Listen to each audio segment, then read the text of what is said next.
जय श्री कृष्णा। राधे राधे दोस्तों।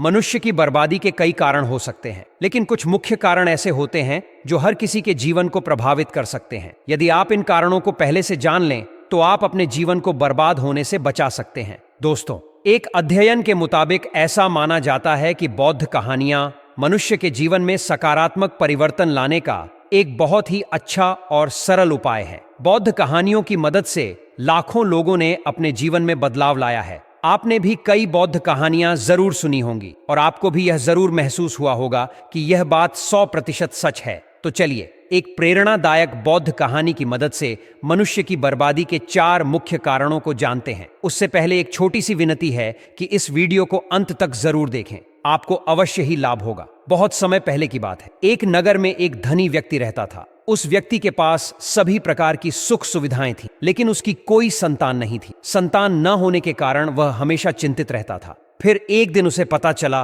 कि उसकी पत्नी गर्भवती है। यह सुनकर उसे बहुत खुशी मिली और तब से वह अपनी पत्नी का बहुत ख्याल रखने लगा। कुछ समय बाद उसके घर एक बेटे का जन्म हुआ। बेटे के जन्म से वह व्यक्ति बहुत खुश हुआ और उसने अपने बेटे की देखभाल में कोई कसर नहीं छोड़ी। समय बीतता गया और उसका बेटा बड़ा हो गया। तब व्यक्ति ने अपने बेटे को गुरुकुल भेजने का फैसला किया ताकि वह पढ़ लिख कर विद्वान बन सके। गुरुकुल में जाकर उसका बेटा अच्छे से पढ़ाई करने लगा और अपने गुरु की सभी आज्ञा का पालन करता था। धीरे धीरे वह वहां का सबसे होनहार छात्र बन गया। गुरुकुल में बालक ने सभी वेद पुराण और शास्त्रों का अध्ययन किया और एक महान विद्वान बन गया। लेकिन कहते हैं ना कि समय कब बदल जाएगा यह कोई नहीं जानता। फिर एक दिन किसी प्राकृतिक आपदा के कारण उसके माता पिता की मृत्यु हो गई। जब उसके माता पिता की मृत्यु हुई उस समय उसकी शिक्षा पूरी नहीं हुई थी, लेकिन जब उसने यह खबर सुनी कि उसके माता पिता अब इस दुनिया में नहीं हैं, तो वह लड़का इस सांसारिक मोह में बह गया। इसके बाद लड़के ने कहा कि गुरुकुल से अपनी शिक्षा पूरी करने के बाद वह अपना पूरा जीवन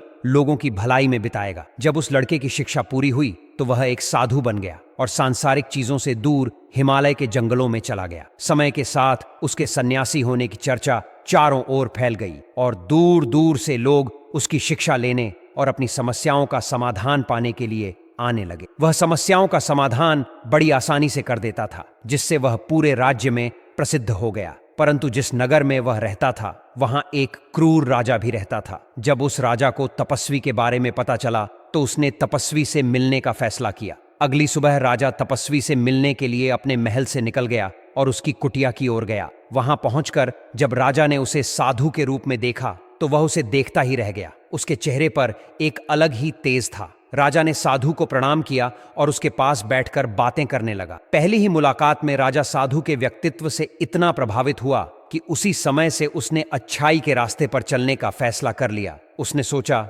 इतनी सी मुलाकात में यह साधु मुझे इतना बदल सकता है तो मैं क्यों ना उसके बताए मार्ग पर चलूं और अपने जीवन को बेहतर बनाऊं। क्यों ना मैं इस साधु को हमेशा के लिए अपने साथ ले चलूं, मेरा जीवन बदल जाएगा। यह सोचकर राजा ने साधु से अपने महल में चलने का अनुरोध किया। राजा का आग्रह सुनकर साधु ने मना नहीं किया और वह महल चलने के लिए तैयार हो गया। महल पहुंचकर राजा ने साधु की बहुत खातिरदारी की और उसे भोजन कराया। भोजन के बाद साधु ने राजा को धन्यवाद दिया और जाने की अनुमति मांगी। राजा ने कहा, आप हमारे बाग में जब तक चाहें रह सकते हैं। आपको यहाँ किसी भी प्रकार की असुविधा नहीं होगी और आपकी उपस्थिति हमारे लिए और हमारे लोगों के लिए शुभ होगी। साधु ने राजा का प्रस्ताव स्वीकार कर लिया। राजा के आदेशानुसार सेवकों ने एक सुंदर कुटिया बनाई और साधु वहीं रहने लगा। राजा ने उनकी बहुत सेवा की। कई वर्षों बाद राजा और रानी को किसी जरूरी काम से दूसरे राज्य में जाना पड़ा। उन्होंने साधु की देखभाल के लिए एक सेवक नियुक्त कर दिया।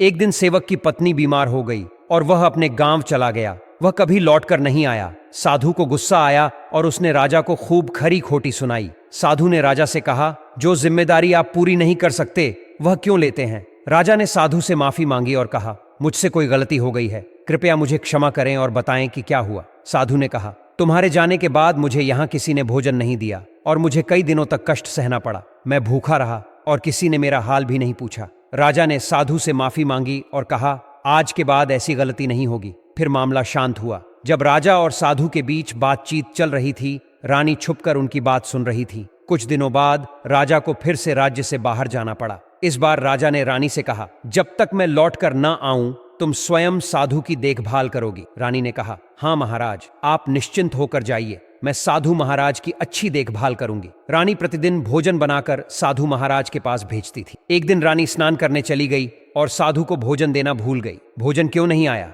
यह देखने साधु स्वयं महल में पहुंचा। महल में उसकी नजर रानी पर पड़ी, जिनके लंबे लंबे काले बाल कमर तक लहरा रहे थे और उनकी कजरारी आंखें मन मोह रही थीं। रानी की सुंदरता देखकर साधु चकित रह गया। रानी का रूप साधु के मन में घर कर गया और वह बिना कुछ कहे ही अपनी कुटिया में लौट आया। साधु रानी की सुंदरता को भूल नहीं पा रहा था, जिसके कारण वह खाना पना भी छोड़ दिया और अपनी कुटिया में पड़ा रहा। उसने कई दिनों तक कुछ भी नहीं खाया, जिस वजह से वह बहुत कमजोर हो गया। फिर कुछ समय बाद राजा वापस लौटे और जब उसे साधु की हाँ का पता चला तो वह सीधे उसके पास पहुंच गए और बोले कि महाराज, क्या बात है, आपको क्या हो गया और आप इतने कमजोर कैसे हो गए?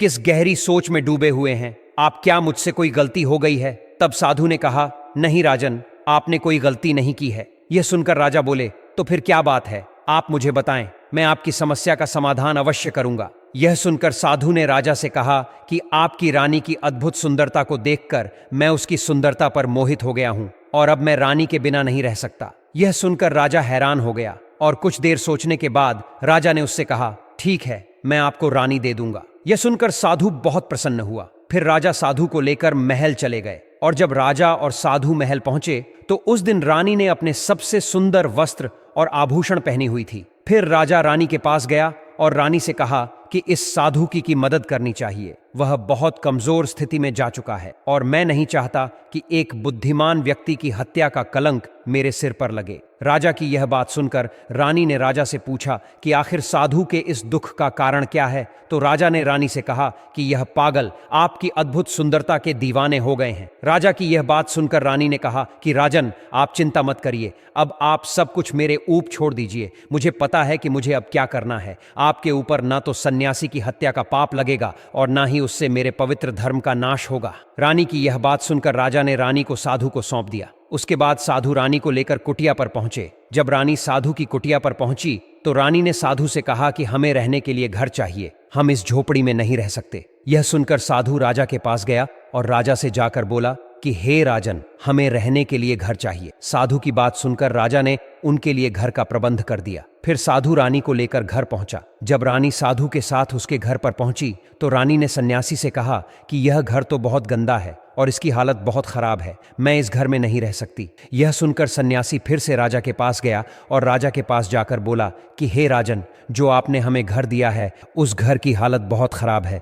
सन्यासी की बात सुनकर राजा ने उस घर की हालत ठीक करवा दी। उसके बाद फिर रानी घर के अंदर गई और नहा धोकर बिस्तर पर आ गई। तभी साधु भी बिस्तर पर आ गया। फिर उसके बाद रानी ने साधु से कहा कि आप जानते हैं कि आप कौन हैं और क्या बन गए हैं। आप एक महान साधु थे जिनके लिए राजा स्वयं सभी आवश्यक चीजें उपलब्ध कराते थे, जिनके पास दूर दूर से लोग ज्ञान प्राप्त करने आते थे, जो लोगों को सत्य का मार्ग दिखाते थे, जो लोगों की समस्याओं का समाधान करते थे, जिन्हें सभी लोग गुरु मानते थे, जिसे सब लोग भगवान मानकर पूजते थे। और आज आप वासना के कारण मेरे गुलाम हो गए हैं। रानी की यह बात सुनकर साधु को झटका लगा और उसे अपनी गलती का एहसास हुआ कि वह एक साधु है और यह सब क्या कर रहा है। वह यह सब सुख सुविधा छोड़कर शांति की तलाश में जंगलों में चला गया था। यह सब सोचकर वह जोर जोर से रोने लगा और चिल्लाने लगा और रानी से कहने लगा कि मुझे क्षमा कीजिए महारानी, मैं यह क्या करने जा रहा था, मैं अभी आपको राजा को सौंप कर आता हूँ। साधु की बात सुनकर रानी ने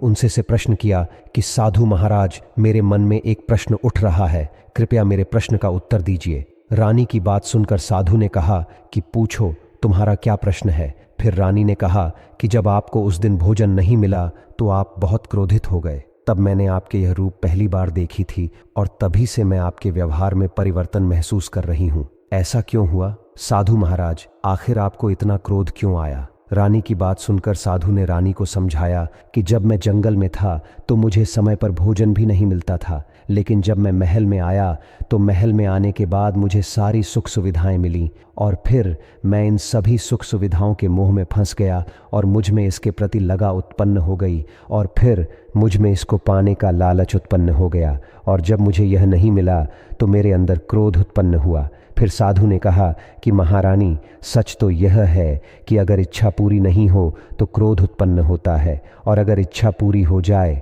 तो लालच बन जाता है।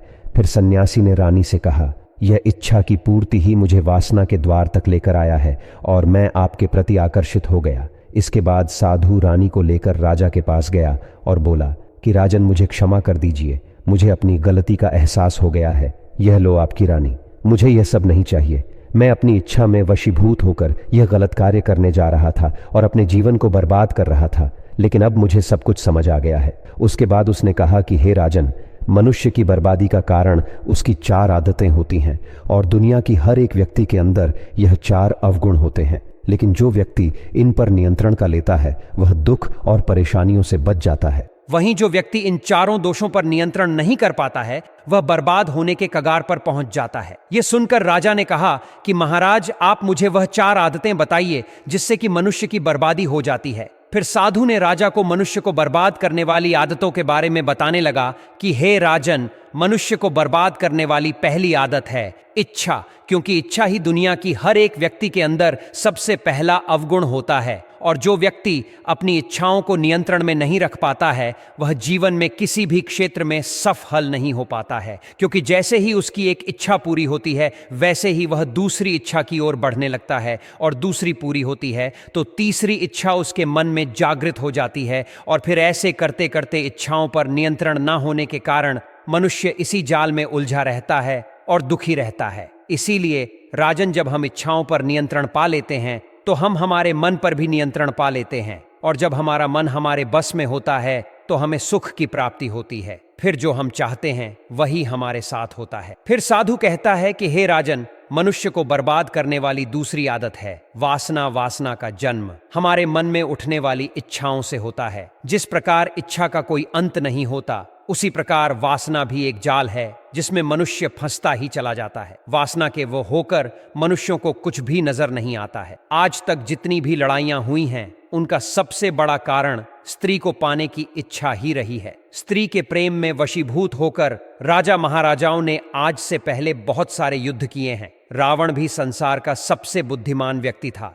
लेकिन उसने भी माता सीता को अपनी वासना रूपी नजर से देखा और उस जाल में फंसकर अपना सब कुछ बर्बाद कर लिया। देखा जा तो उसकी मृत्यु का कारण उसकी वासना ही थी। कई राजा महाराजा तो युद्ध में इसीलिए हार गए क्योंकि वह लोग स्त्रियों के साथ रास लीला रचने में ही रह गए। ईश्वर ने तो स्त्री की उत्पत्ति इस संसार को बढ़ाने के लिए की है, लेकिन आजकल लोगों ने इसे अपनी वासना का शिकार बना लिया है, अपने मनोरंजन का साधन समझने लगे हैं। और जब उन्हें अपना यह मनोरंजन नहीं मिलता तो वह पागल हो जाते हैं और न जाने क्या क्या कर बैठते हैं। इसलिए हे राजन, जितना हो सके वासना से दूर रहना चाहिए। साधु ने कहा कि मनुष्यों को बर्बाद करने वाली तीसरी आदत है क्रोध। जब मनुष्य की वासना की पूर्ति नहीं होती तो उसके अंदर क्रोध उत्पन्न होता है। क्रोध आने पर व्यक्ति अपने आप पर नियंत्रण खो देता है और गलत निर्णय ले लेता है। वह दूसरों को भला बुरा कहता है, गालियां भी देता है, और जब उसका क्रोध शांत होता है तो उसे अपनी गलती का एहसास होता है,